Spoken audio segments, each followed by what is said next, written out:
ताज्जुब से देखेंगे और ताना भी मारेंगे कि देखो बड़ा मोमिन बनता है, ये बड़ा मुसलमान लगता है। अभी वो जमाना इतना ज्यादा आम तो नहीं है, लेकिन नमाजियों को तो ताना देते हैं, टोपी वालों को, दाढ़ी वालों को, अमामे वालों को तो ताना देते ही हैं।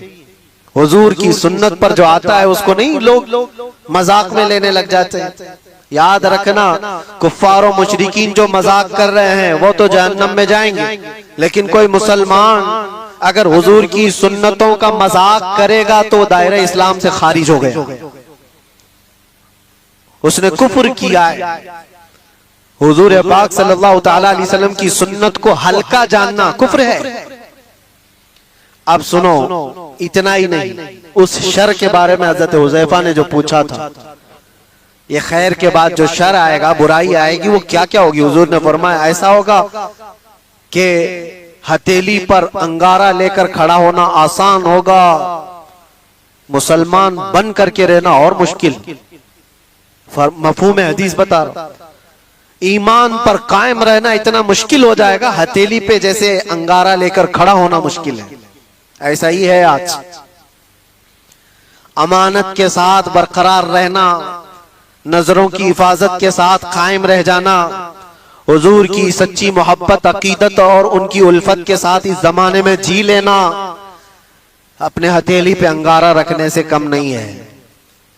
ये कम नहीं है मेरे अजीजों, बड़ी आजमाइशें होती हैं। लोग नारे लगा करके समझते हैं कि आसान है। हाँ, शायर ने ये कहा था, ये शहादत गहे उल्फत में है कदम रखना।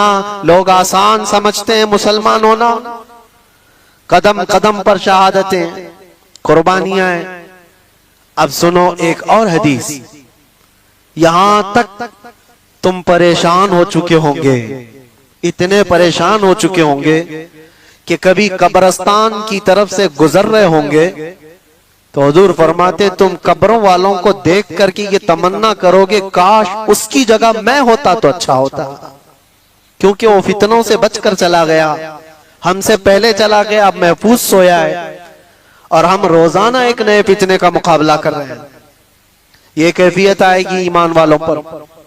और इतना ही नहीं, और आगे अल्लाह के नबी सल्लल्लाहु तआला अलैहि वसल्लम फरमाते हैं मोमिनों पर जो शर का जमाना आएगा वो ऐसा होगा कि पूरी दुनिया में कुरान के सिर्फ लफ्ज बाकी रह जाएंगे, कुरान नहीं रहेगा, लफ्ज बाकी रह जाएंगे। और मुसलमानों में नमाजों से दूरी, ये सारी चीजें आ जाएंगी, कुरान तक इनके बीच में नहीं रहेगा, कुरान के लफ्ज रह जाएंगे। का मतलब यही है कि कुरान तो मौजूद है लेकिन कितनों के पास है। पास में होने का मतलब ये नहीं है कि पुट्ठे वाला, पेपर वाला कुरान, वो तो गले में भी लटका करके घूमो, उससे क्या होना है। जब कुरान न पढ़ना आता है, न समझ आती है, न अमल करना आता है, तो क्या ये आज हालत नहीं है। कुरान कितने के पास, कितने लोगों के पास। मुझे अजीब वो मज़हका लगता है, लोग कव्वालियों में तो झूमते हैं और कुरान की तिलावत होती है तो इन्हें कुछ नहीं असर होता। उनको तो लगता है कब खत्म हो रही है, किरात कितनी लंबी कर रहे हैं मौलाना साहब, नमाज में लंबी किरात हो रही है। कुरान अल्लाह का कलाम है, तुम्हें समझ में आ रहा होता तो तुमको पता ही नहीं चलता कि रकात कब हो रही है। इक्का दुक्का जिसको कुरान होता होगा। तो अल्लाह के नबी सल्लल्लाहु अलैहि वसल्लम ने फरमाया एक जमाना इन पर आएगा कि इनके पास कुरान ही नहीं होगा। तो सहाबा डर गए, इतना शर आएगा इनके पास। हुजूर ने यह भी फरमाया चरवाहे लोग होंगे, कम जात के लोग होंगे, लेकिन बड़ी बड़ी इमारतें बनाकर सजा रहे होंगे, सब घरों की ज़ेबो ज़ीनत में लगे होंगे, आराइश में लगे होंगे। आज ये तो देखने को मिलता है। बल्कि ये भी फरमाया मेरे आका सल्लल्लाहु अलैहि वसल्लम ने कि वो बड़े बड़े तख्तों पर बैठकर हुकूमत भी करेंगे। वो सब अलामात आज देखने को मिलती है। हर छोटा बड़ा, बड़े लोगों की बात तो अलग है, एक छोटा सा आदमी भी आज सब इस ज़ेबो जीनत में लगा हुआ है। मस्जिदें सजा दी जाएंगी और उसमें नमाजी नहीं रहेंगे। सब मस्जिदें मार्बल की हैं, सब मस्जिदों में कालीन है, तकरीबन मस्जिदों में एसी है, सब आरामदेह चीजें सब, लेकिन सजदा करने वालों के लिए मस्जिदें ढूंढ रही नहीं है। ये वो जमाना आएगा, नबी पाक ने जब ये फरमाया तो सहाबा इकराम रिदवानुल्लाह ताला अलैहिम मजमाइन जो सवाल कर रहे थे, अब जाहिर सी बात है, अब मैंने इतनी अलामतें जो बताई, डर और खौफ लग रहा है कि नहीं लग रहा है? डर और खौफ है कि नहीं? क्या ऐसा जमाना आएगा कि लोग हमको मोमिन होने पर ताना देंगे? और इतना ही नहीं, हुजूर ने यह भी फरमाया कत्ले आम बढ़ जाएगा, हरज बढ़ेगा। लालच की बुनियाद पर 100 लोग होंगे तो 99 कत्ल हो जाएंगे, एक बच जाएगा। इतने ज्यादा कत्ले आम, मौतें ज्यादा होने लग जाएंगी। अब ये सब था जो शर का जमाना है। तो हजरत हुज़ैफा ने फरमाया या रसूल अल्लाह सल्लल्लाहु अलैहि वसल्लम, उस शर के बाद कोई खैर आएगा कि नहीं आएगा? हुजूर ने फरमाया हाँ आएगा, जब पूरी दुनिया में इस तरह का जुल्म आम हो जाएगा, अल्लाह इमाम मेहदी को पैदा फरमाएगा। ये खैर का जमाना होगा, ये खैर का जमाना होगा। हुजूर अकरम सल्लल्लाहु अलैहि वसल्लम फरमाते हैं फिर मेहदी को अल्लाह पैदा फरमाएगा और मेहदी पूरी उम्मत को जमा करेगा और पूरी दुनिया में सिर्फ एक कलमा गूंजेगा, ला इलाहा इल्लल्लाह मुहम्मदुर रसूलुल्लाह सल्लल्लाहु अलैहि वसल्लम। ये हदीस पाक मैंने पूरी सुनाई जो हजरत हुज़ैफा रज़ियल्लाहु तआला अन्हु से मरवी है। उस शर के बाद एक खैर आने वाला है, लेकिन उस खैर के आने तक हमें इंतजार तो है। यहां तक के लोग भूल चुके होंगे दीन को।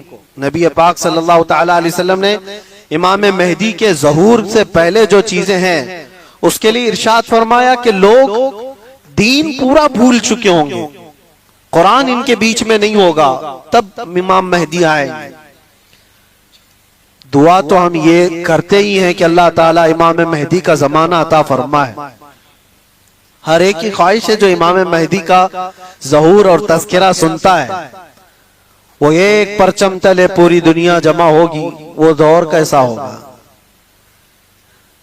उस चीज के लिए तमन्ना तो सब करते हैं, लेकिन दुआ ये भी करो उस दौर के पहुंचने तक। ये जो शर का जमाना, ये जो फितनों का जमाना है, अल्लाह इसमें सब्र और इस्तिकामत अता फरमाए। जो इसमें से बचकर निकला वो ईमान वाला है। अजीजा ने गिराम वकार, आज के हालात में और हुजूर अकरम सल्लल्लाहु अलैहि वसल्लम ने यह भी फरमाया ला तक़ूमुस्साअतु हत्ता यख़रुज 30 दज्जालून 30 कज़्ज़ाबन, यानी हुजूर फरमाते 30 के करीब दज्जाल आएंगे। वो जो काना दज्जाल है वो बाद में आने वाला है। वो हदीस वहीं तक खत्म नहीं हुई। हजरत हुज़ैफा की जो हदीस है, फिर से शुरू से मैं आपको बताऊं। उन्होंने कहा हम कुफ्र में थे, जिहालत में थे, अल्लाह ताला ने इनाम फरमाया और हम खैर में आए, इस्लाम में आए। तो या रसूल अल्लाह, इस खैर के बाद कोई शर है? हुजूर ने फरमाया हाँ, उस शर आएगा, मैंने बताया शर। फिर इमाम हजरत हुज़ैफा ने पूछा उस शर के बाद फिर खैर आएगा? हुजूर ने फरमाया हाँ आएगा।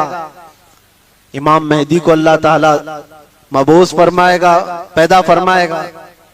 फिर हजरत हुज़ैफा ने फरमाया वो खैर के जमाने के बाद फिर शर आएगा? हुजूर ने फरमाया हाँ, इतना शर आएगा कि कयामत आएगी और तुम रब से मुलाकात करोगे।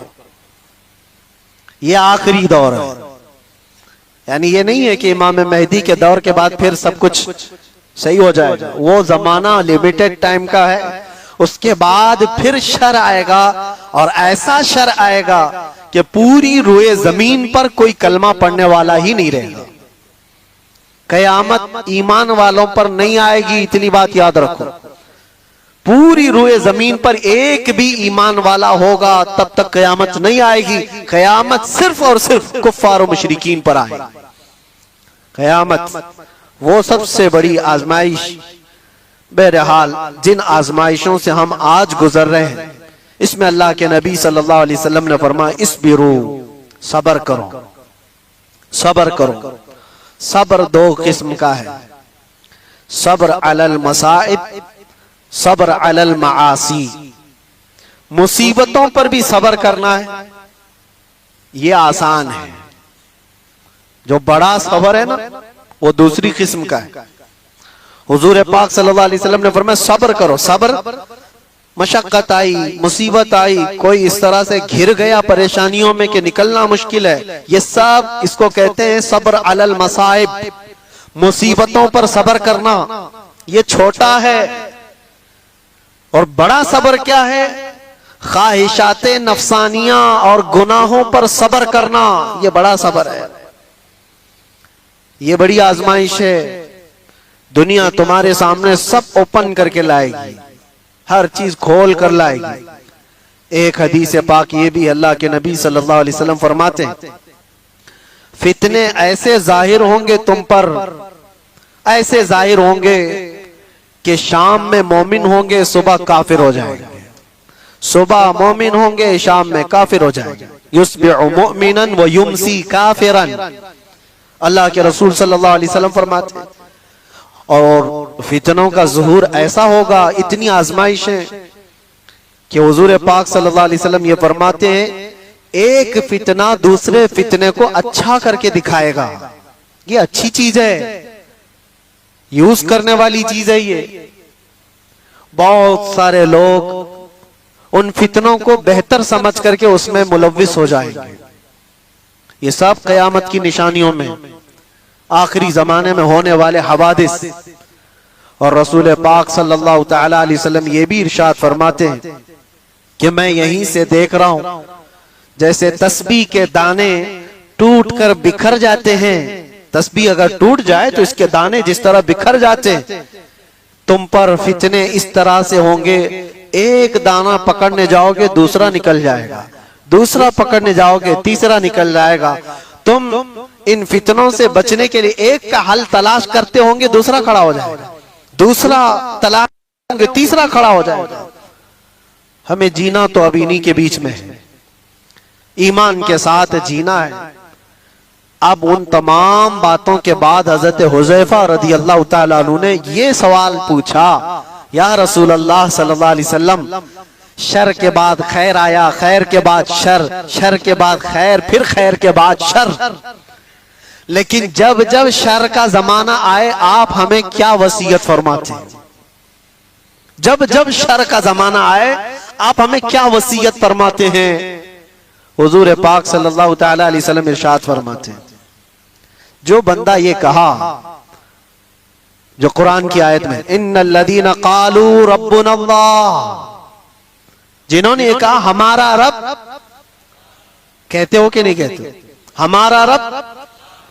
हुजूर फरमाते हैं फिर उस पर जम गया, फिर उस पर जम गया। इसके बहुत लवाजिमात हैं, ये बोलना आसान है।